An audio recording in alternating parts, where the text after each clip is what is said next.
My girlfriend left me because of her selfish nature and went to someone she had hated all her life to get revenge on me. The room feels smaller tonight. Maybe it's the way the shadows stretch across the walls, long and crooked like they're trying to reach me. Or maybe it's just the weight in my chest pressing everything inward. Either way, the air is thick enough that it feels like I'm breathing through cotton.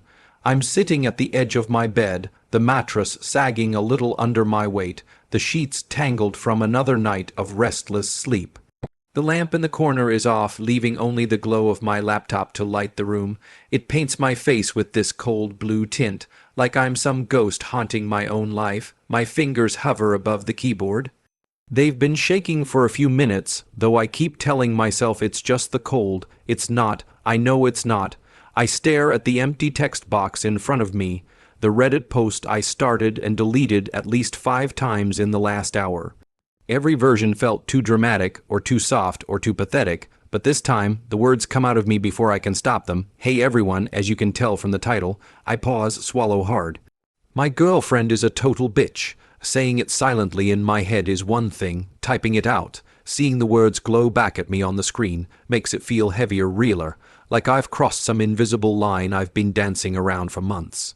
The rain picks up outside, tapping against my window like impatient fingers. The sound fills the room, mixing with the soft hum of my laptop. It's oddly comforting, like the world outside is trying to drown out the thoughts in my head.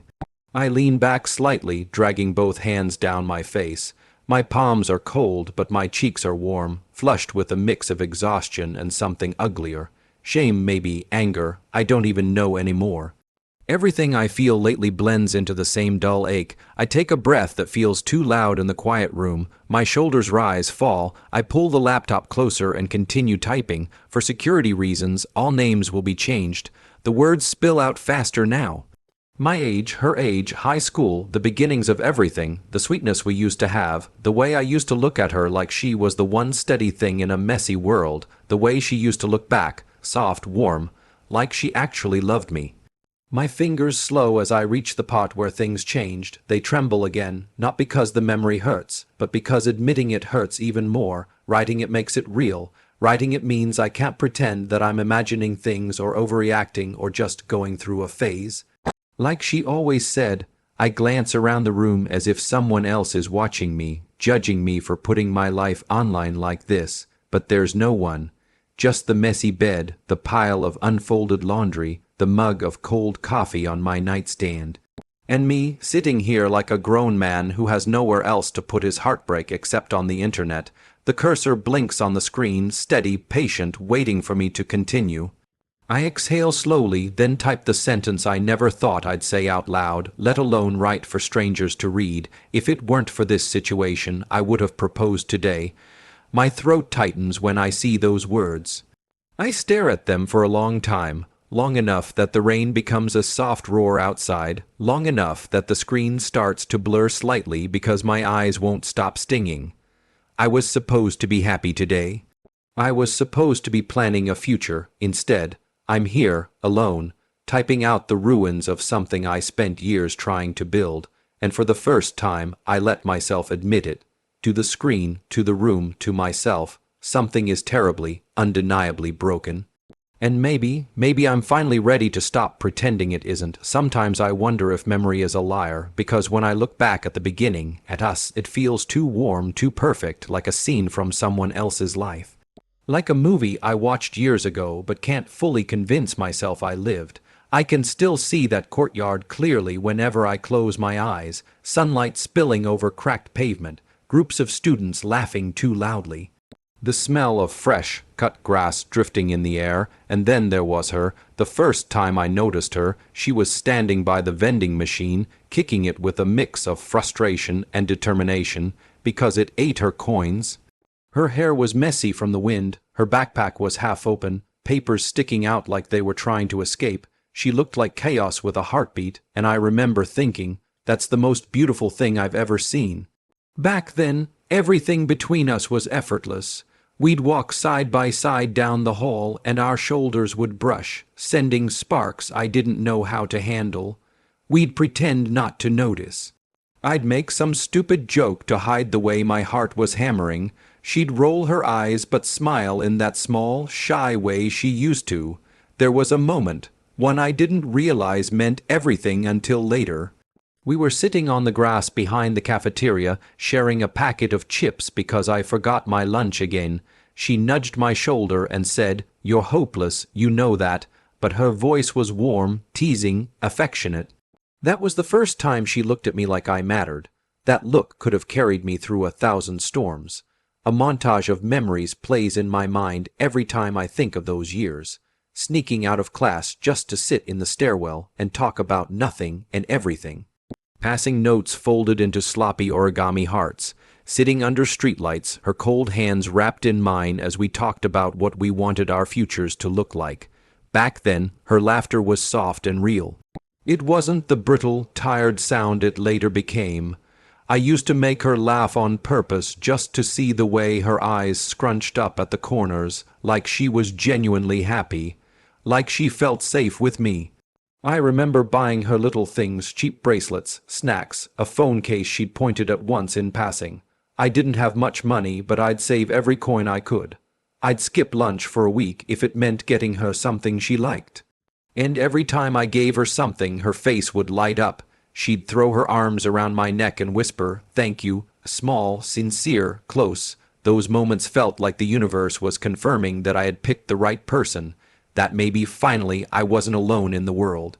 We'd sit in my car after school, music playing softly, windows fogged up from our laughter. Her feet on the dashboard, my head tilted toward her. Everything felt simple, good, safe. And when we finally got together, when she said yes to being mine, it felt like I'd stepped into a future I didn't know I was allowed to hope for. I can still feel the way she hugged me that day, tight.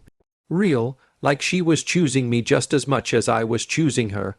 Sometimes, late at night, I try to remember when those moments stopped feeling real, when the warmth ran out, when her smile stopped reaching her eyes, when her hands went cold. But in these memories, the sunlit courtyard, the shared snacks, the shy smiles, I can still see the version of us that once existed, the version I thought would last forever. Maybe that's why losing it hurts so much.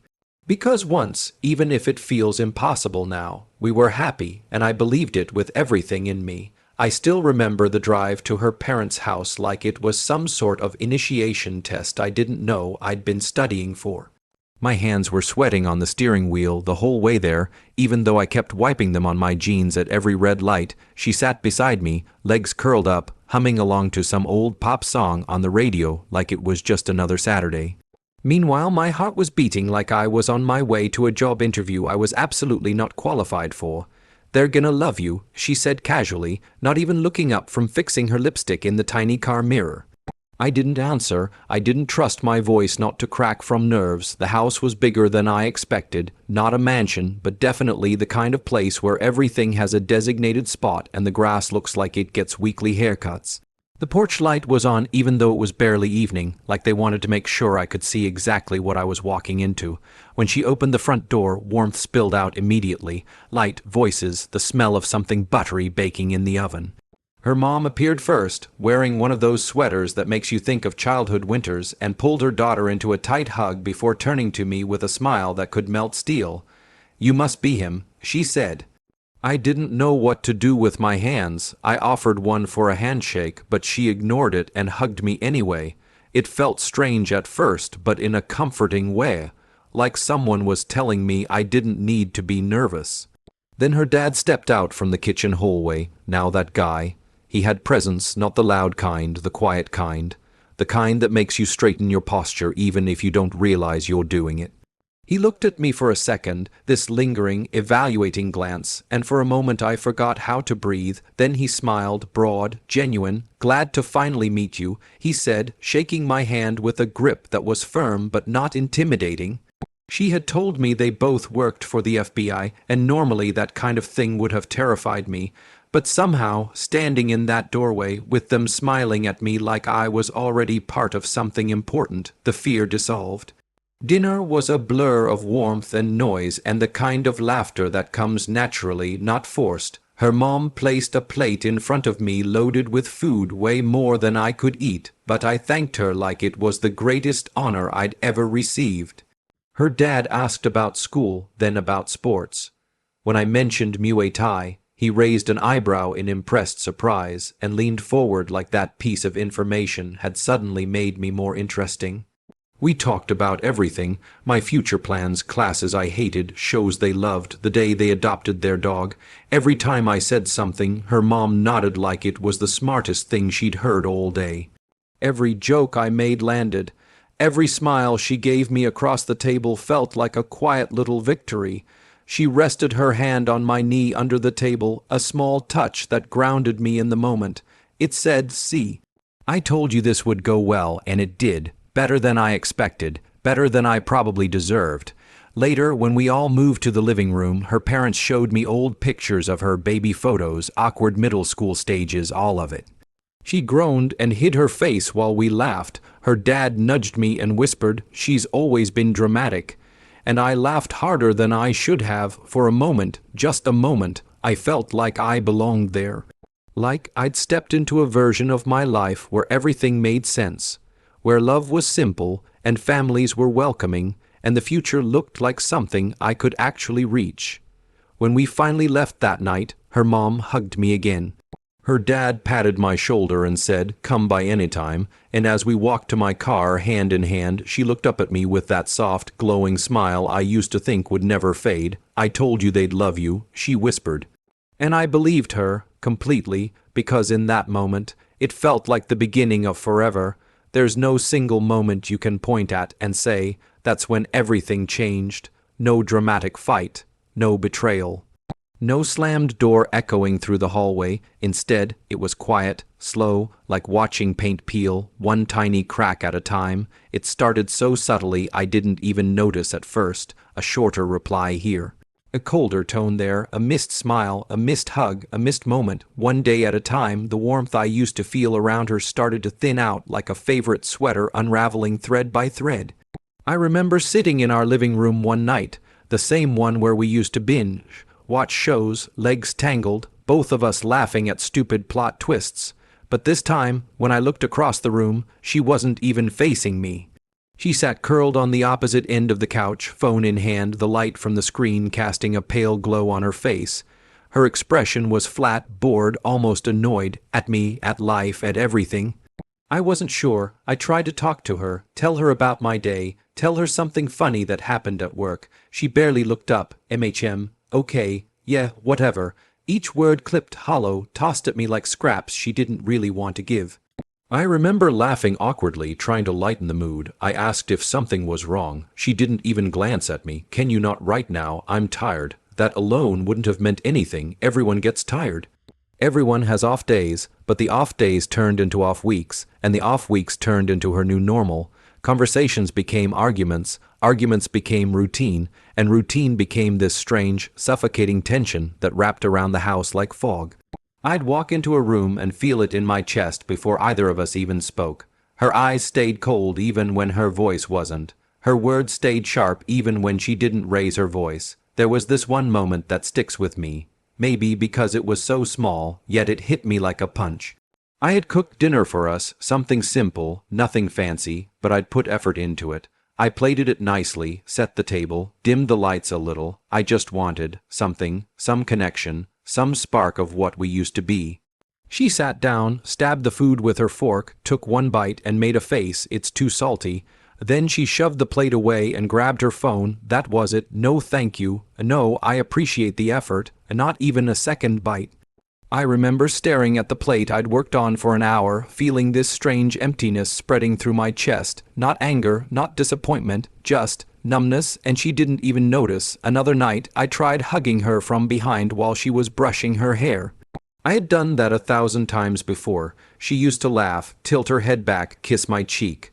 This time, she stiffened instantly, like my touch annoyed her. She pulled away. "Can you not cling to me all the time? All the time?"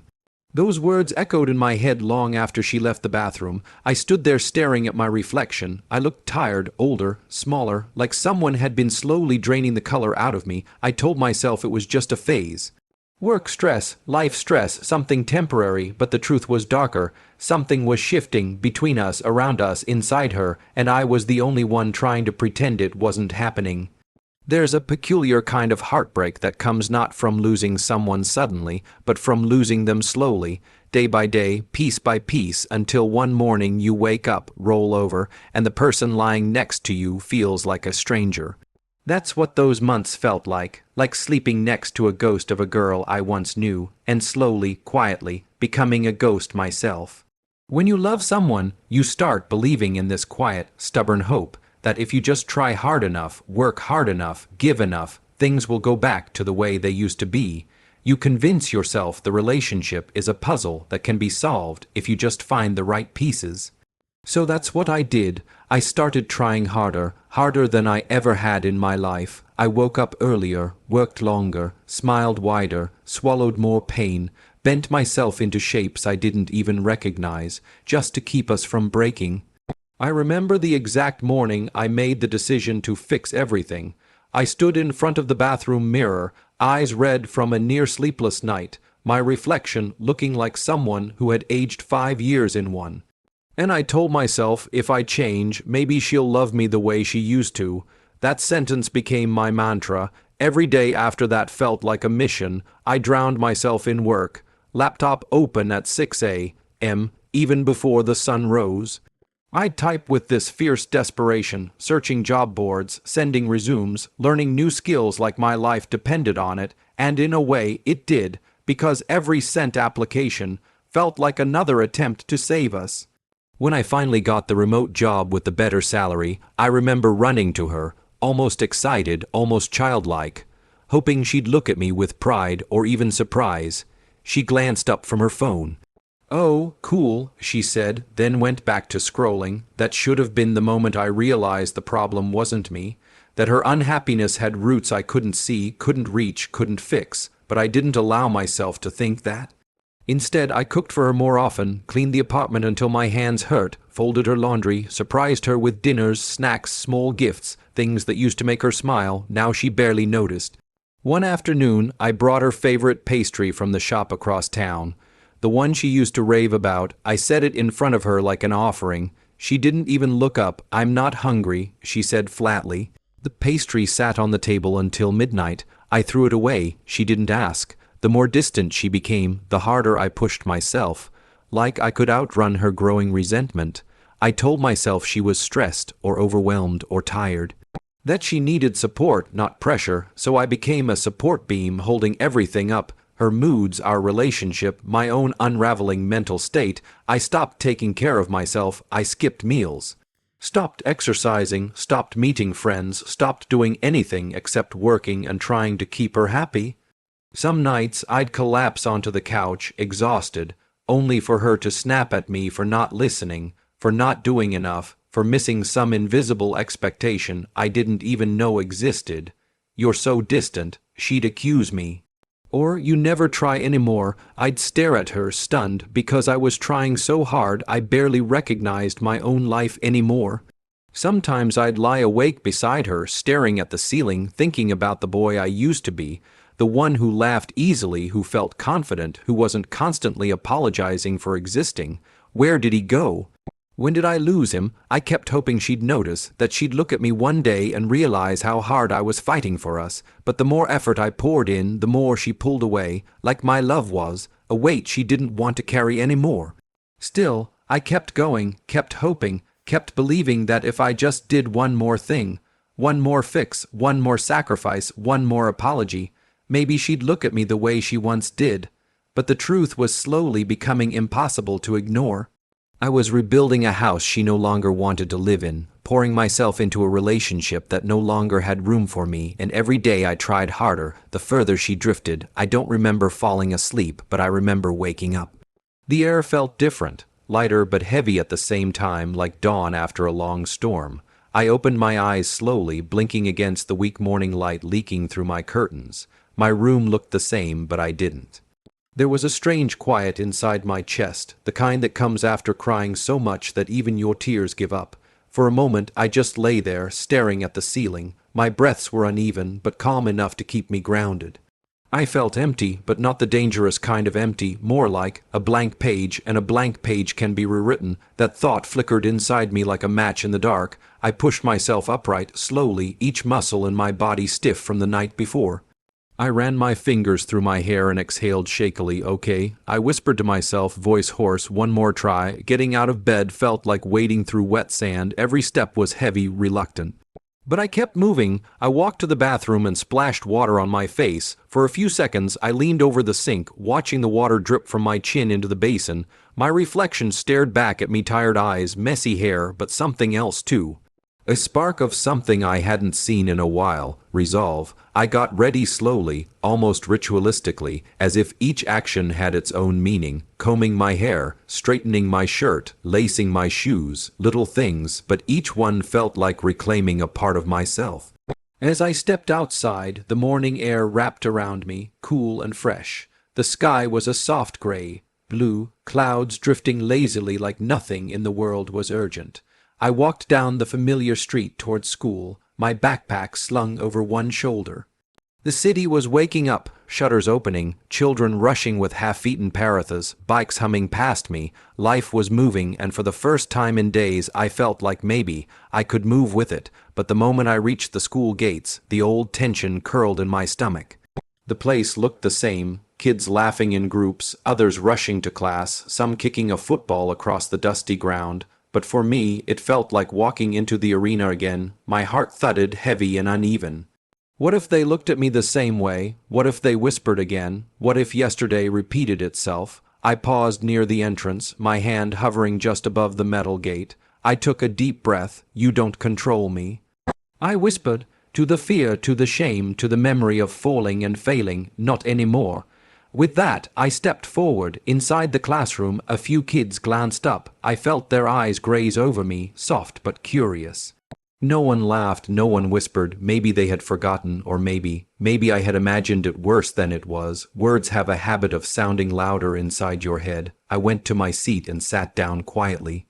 My desk felt familiar, grounding. I started taking out my books when suddenly a shadow fell over me. I looked up. It was the teacher. She didn't say anything at first. She just studied my face with those calm, knowing eyes teachers seem to carry everywhere.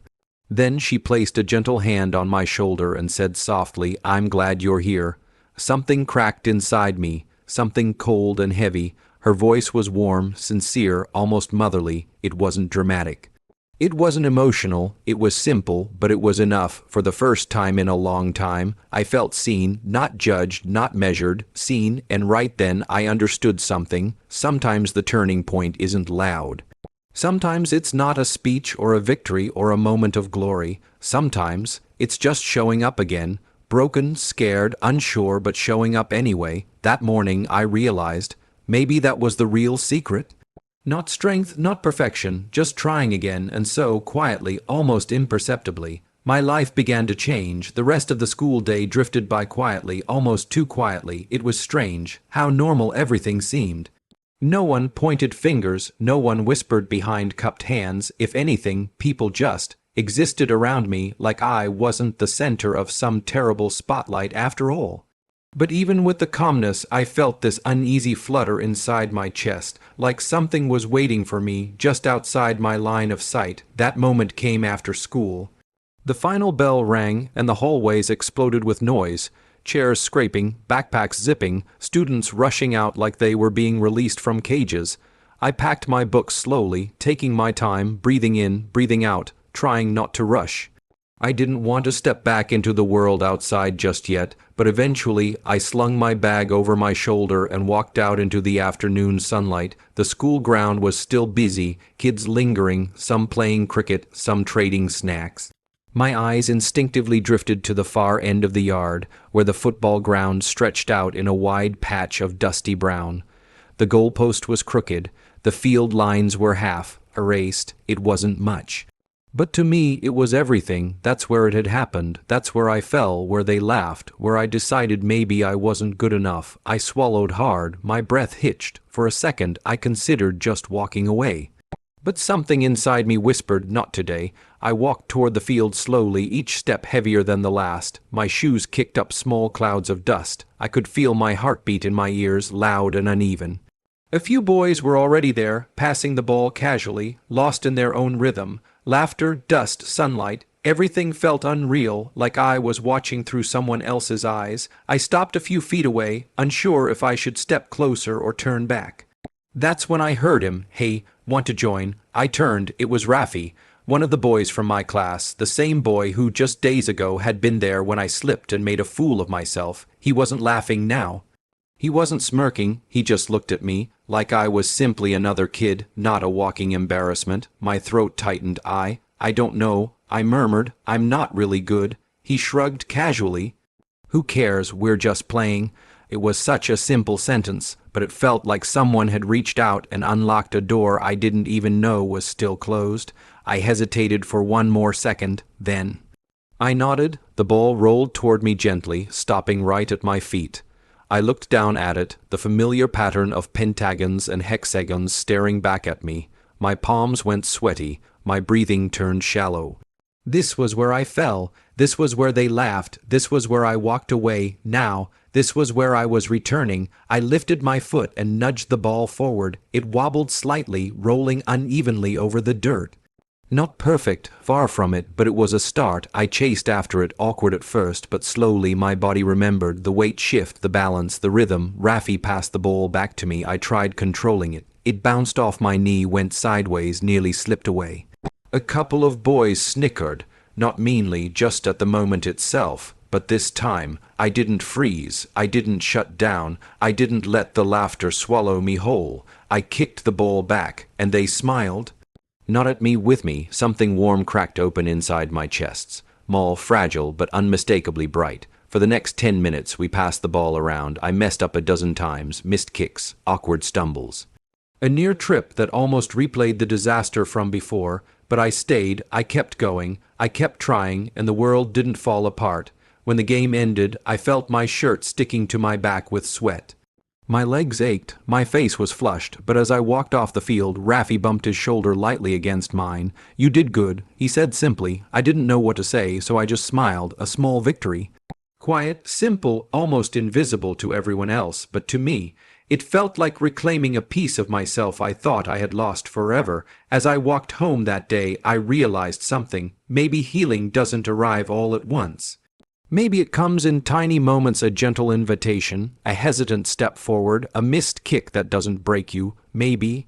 This was my first step, and it was enough. The walk home felt different that day. Lighter somehow. I kept replaying those moments on the field. The awkward passes, the burst of laughter, the dust flying beneath my shoes. For once, the memory didn't feel like something sharp enough to cut me. It felt almost soft, but that softness didn't last long.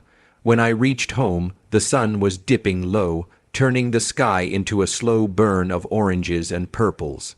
I pushed open the gate and stepped inside, fully expecting the usual quiet of our apartment.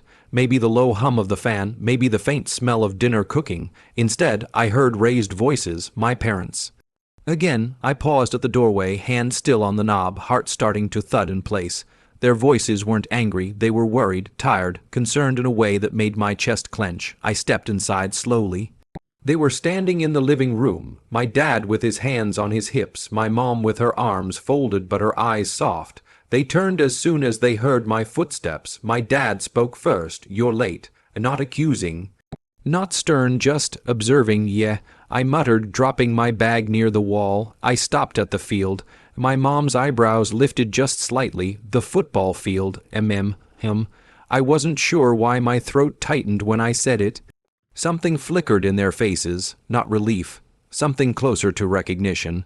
Like they both silently acknowledged how big that was for me, but the moment didn't stretch long. My dad cleared his throat, walking toward me. His face looked older tonight, like he hadn't slept properly in days. Maybe he hadn't, maybe none of us had. "We need to talk," he said. I felt my stomach drop. It was never good when a sentence started like that. I sat down on the couch, my parents sinking into the chairs across from me. The fan above spun lazily, pushing warm air around the room. My fingers tapped nervously against my knee. My mom spoke first. "Your teachers called." Of course they did. Teachers always called when someone was slipping. I stared at the floor. "What did they say?" "That you seem distant," she said gently, "that you look tired, that you've been quieter than usual." My dad leaned forward. They're worried, we're worried. The words didn't surprise me, they didn't shock me, but they still stung in a way I wasn't prepared for. I'm fine, I muttered. It was a lie so thin even I didn't believe it. My mom shook her head slowly. You're not fine, you've been carrying everything alone, and we should have helped sooner. The words hit me harder than any insult ever had, because for a second, just a second, I saw the guilt in their faces. The kind parents get when they realize they missed something important, something right in front of them. My dad's voice softened in a way I barely recognized. We're not mad at you. We just want you back. We want you. I swallowed hard. The room felt too warm, too small. I don't know how to fix anything. I whispered, surprising even myself with how fragile my voice sounded. It feels like everything's slipping, and I don't know where to start. Silence. And then my mom stood up, walked toward me, and pulled me into a hug. A full, tight, grounding hug. You start small. She murmured into my hair, one step at a time, one day at a time. And for the first time in a long time, I let myself sink into that feeling. Being held, being supported, being seen. The small victory from the field. The quiet confession in the living room. They blended together until something inside me loosened like a knot that had been there for too long. Maybe they were right. Maybe I didn't have to fight everything alone. Maybe healing wasn't a battlefield. Maybe it was a bridge. And maybe, just maybe, I had finally taken my second step. The apartment smelled like everything I had once loved, and everything I was losing. I walked in, my backpack still slung over one shoulder, hoping maybe she wouldn't notice me right away. Maybe she'd be distracted. Maybe this time would be different. It wasn't. She was standing in the middle of the living room, arms crossed, jaw tight. Her eyes caught mine instantly, sharp and cold, like a blade I wasn't prepared to dodge. I felt a familiar pit in my stomach, the same one that had been growing for months, but now it had teeth. Finally, she said, her voice flat but heavy with something that sounded like resentment. I swallowed. Hey, you think you can just walk in here after everything and act like nothing happened? She interrupted. Her tone wasn't loud. It didn't need to be. The words alone carried the weight of months of frustration, disappointment, and anger. I took a tentative step closer. I just wanted to stop. She snapped, cutting me off. Stop pretending, stop talking, stop thinking you're in the right. You've had your chance. My chest tightened. I felt my lungs shrink. My hands twitched by my sides, useless. I wanted to grab her hand, plead, explain, anything, but the words wouldn't come. They felt small, inadequate, useless against the wall of icy distance she'd built between us. She began to move, sweeping across the room with purpose. She started gathering things, my things, books, clothes, random little items I didn't even remember leaving behind. Each item she tossed into a bag landed with a hollow thud that echoed louder than any argument. You're worthless, she said suddenly, not looking at me as if it were just a fact of life. You don't deserve anything. You're not worth anyone's time. You never have been. The words hit me like stones. I had heard harsh words before, sharp ones, bitter ones, but never like this, never all at once. They didn't just hurt. They broke something inside, something I thought was already gone. I wanted to speak, but my throat refused. I could barely breathe, my voice swallowed whole by the emptiness growing between us. My fingers itched to reach out, to stop her, to touch her just once, but I knew she'd recoil. She always did when I tried to reach her. She zipped the bag closed and turned to me finally. Her face was hard now, the softness I had clung to for years completely gone. This is it, she said. I'm done. You can't fix what's broken because it's not broken. You are. Her words slammed into me like a door shutting on a room full of memories. A rush of images hit me all at once. Our first date, laughing in the courtyard, stolen glances in the hallway, the warm hugs, the late night talks. Everything now felt like a distant photograph, blurred and unreachable. I wanted to scream, to cry, to beg her to stay, but I didn't, I couldn't. Instead, I just stood there, frozen, feeling the weight of every failed attempt, every argument, every night I tried to hold us together. She walked toward the door, bag in hand. The click of her shoes against the floor felt deafening. She paused, looked back at me once, eyes blazing. I hope one day you understand, she said, voice softer now but no less final. Then she was gone. The door clicked shut behind her. Silence fell like a heavy blanket over the room. I couldn't move, I couldn't breathe. I just stood there, surrounded by the remnants of a life we had built together, now scattered like ashes in the wind. I sank slowly onto the couch, my head in my hands. My mind raced, replaying every moment, every word, every touch. And somewhere deep inside, I felt something break. Not just the relationship, but the idea of us, the life I had imagined, the love I had given freely and hoped would return. And yet, amidst the wreckage, a small, quiet voice whispered, "This is not the end of you. This is just the beginning of what comes next." I stayed there for hours, staring at the wall, listening to the faint hum of the city outside. And for the first time in a long time, I allowed myself to feel the emptiness, to let it settle, to recognize it. Because before I could rebuild anything, I had to understand what had been lost. The next morning, the apartment felt emptier than ever, not just quiet, empty, like it had forgotten I existed there. I moved through it slowly, each step careful, like I was walking on glass. The air smelled faintly of her perfume, lingering in corners, clinging stubbornly to the walls. Every breath I took carried memories I didn't want to remember, but couldn't escape. I sat at the edge of the bed, staring at my phone. My fingers hovered over the screen, trembling slightly. I knew I needed to call someone. Someone outside this apartment, outside her world, outside the haze I had been living in for months.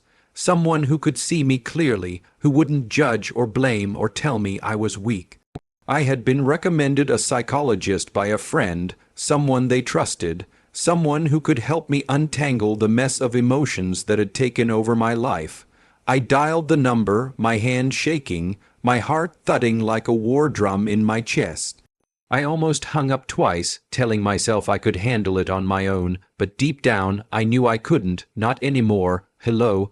The voice on the other end was calm, steady, professional, human. "Hi, I think I need help," I said, my voice barely above a whisper. There was a pause, not judgmental, not impatient, just understanding. "Take a deep breath," she said gently. "You've taken the first step already. Tell me what's going on." I let out a shaky exhale and started. Slowly at first, then faster, words spilling out in a torrent I couldn't stop. I told her everything, the way my relationship had changed, the constant tension, the arguments, the emotional exhaustion, the moments of joy that now felt like they belonged to someone else. I told her about the small victories I clung to, the overwhelming sense of failure, the guilt and confusion that had been piling up in me for months.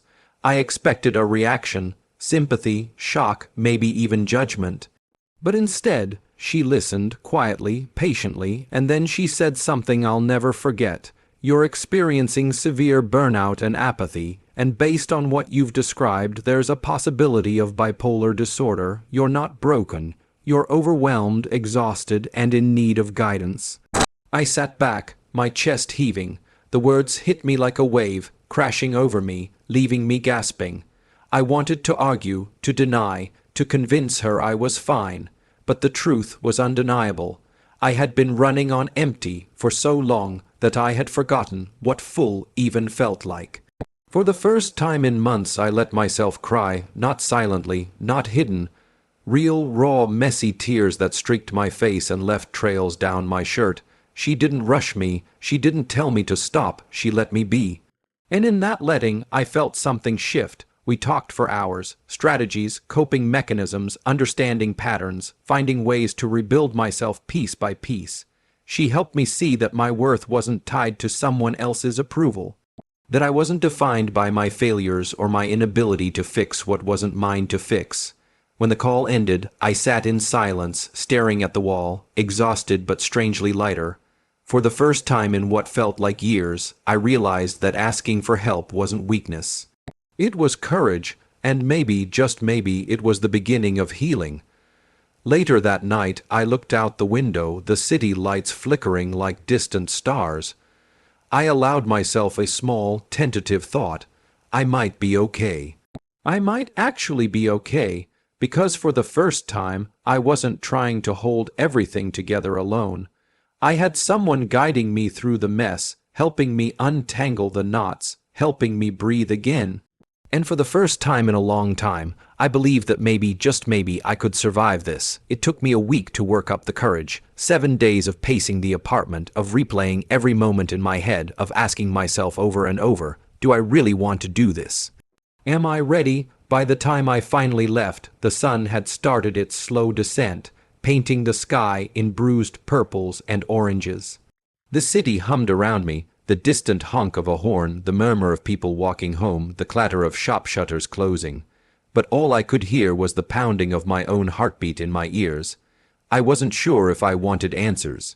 I wasn't sure if I wanted closure. I just knew I couldn't keep moving through this life of numbness without speaking. The apartment door clicked open before I even realized I was there. I hadn't told her I'd come. I hadn't called, I just came. My stomach churned with anticipation and dread. The living room was quiet, almost eerily so. A few of her things still lay on the floor from the last time she had stormed out. Then I saw her. She was sitting on the couch, scrolling through her phone, her hair pulled back messily. She glanced up as I stepped in. "You're here," she said, her voice low and calm, not angered, not welcoming. Just neutral. I needed to talk. I said, my voice catching slightly. My fingers clenched the edge of the doorframe. I can't just leave everything unsaid.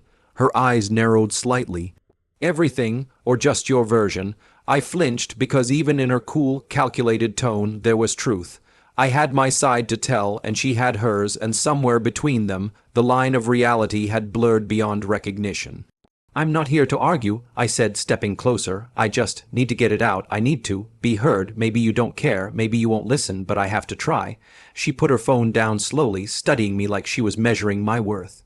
Then, without a word, she nodded toward the chair across from her. I sat down, hands trembling slightly in my lap. I began slowly, my words deliberate, careful. I told her how it had felt. The distance, the coldness, the daily erosion of everything we once were. I told her about the nights I cried quietly when she wasn't looking, about the moments I tried to fix things she refused to let me fix. I told her about the little victories I held on to, like that football field moment, and the small steps I had started taking to rebuild myself. She listened, not interrupting, not arguing, just listening, and in that silence something shifted inside me. I realized with a mix of anger and sadness that it wasn't about changing her. It never had been. It was about reclaiming my voice, about taking back the power that had slipped through my fingers during all those months of trying to fix someone else while forgetting myself. When I paused, she finally spoke. You've changed," she said softly, almost a whisper. "You're different." Yes, I admitted I've had to, for me, because if I didn't, I'd be gone already, and maybe that's what this was, me disappearing slowly while trying to hold everything together. She looked away, and I knew she understood, even if she didn't say it. No words could undo the past, no apologies could erase the months of pain, but saying it out loud, finally letting someone hear the truth of my experience, lifted a weight I hadn't realized I was carrying. I stood up slowly, feeling the tremor in my legs. I don't know what happens next. I don't know if we have a tomorrow, but I know this. I'm done hiding. I'm done pretending I'm not hurting, and I'm done pretending I'm not worth fighting for. She didn't answer. She didn't need to. I walked to the door, pausing for a final glance at the apartment that had been the stage of so much joy, so much heartbreak. I stepped outside, inhaled deeply, and for the first time in months, felt the possibility of breathing freely again. Not everything was fixed, not everything made sense, but I had spoken my truth, and for now, that was enough.